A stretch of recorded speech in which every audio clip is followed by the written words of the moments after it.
台南市立病院中医的校运团队，25号中昼邀请16对的校运夫妻做伙来欢度圣诞节。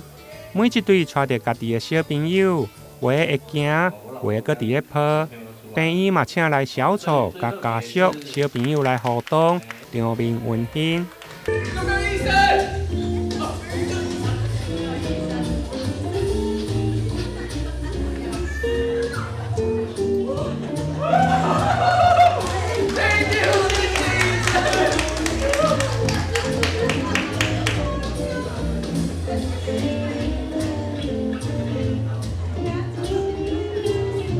现场嘛有卖这翁仔某分享家己求囝的过程，其中一名40岁的林小姐，伊的死当前生了大宝，后来一直希望佮生一个查某囝，但伫咧避孕3冬、女老体，甚至透过试管的生殖技术，但一直无成功。后来经过市立病院的中医校运门诊，才互伊伫咧今年顺利生下查某囝。因为当时经期也觉得，好像有早更的现象，然后我就想说，这1年多我给我自己努力到40岁，那真的没有，那没关系，我们至少也有大宝。结果我来了找鼠丘医师，鼠丘医师就像朋友一样，他可以听我聊聊心事，也可以告诉我中医上面怎么照顾身体，食物上面怎么调整。那针灸跟来做针灸，然后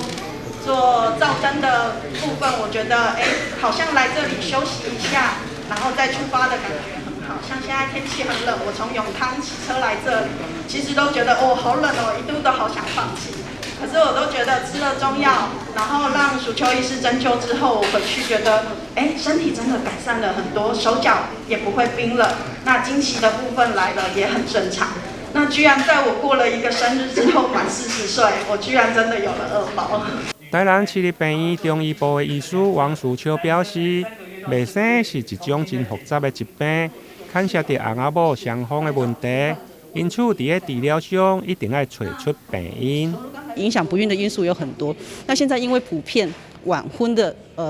女孩子越来越多，所以在临床上面，就是因为卵巢衰退的问题过来的患者是越来越多。那其他像是多囊性卵巢症候群啊、子宫内膜异位症或者是内分泌的问题，或者是输卵管阻塞的问题，都会去影响到女孩子的怀孕。那男生比较常见的呢，像是精液分泌的异常，也会造成就是男孩子不孕的状况。所以呢，像这个状况，来到我们中医好运门诊的时候呢，我们常常都知道，就是说这个影响不孕的原因呢，不是只有女生，男生大概也会占30%到40%左右。那大概有1/3呢，其实是夫妻双方都会有状况来影响到怀孕的结果。那在这个治疗过程当中呢，我们也会透过就是一个严格的品质监控。怎么样品质监控呢？就是像男生大概3到4个月左右呢，我们就会为他再验一次精虫，了解一下他的品质是否有提升。那再来女孩子的部分呢，每天都要测量基础体温，然后同时在内分泌的部分也会透过严格的监控跟追踪来了解他的那个就是每一个指标是不是都有落在一个标准的范围内。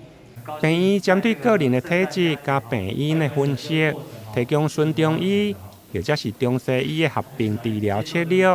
并且定期的品质监控，提高有新的纪律。8天来，总共帮助1488对的翁仔某顺利来生囝。台南新闻林根采访报道。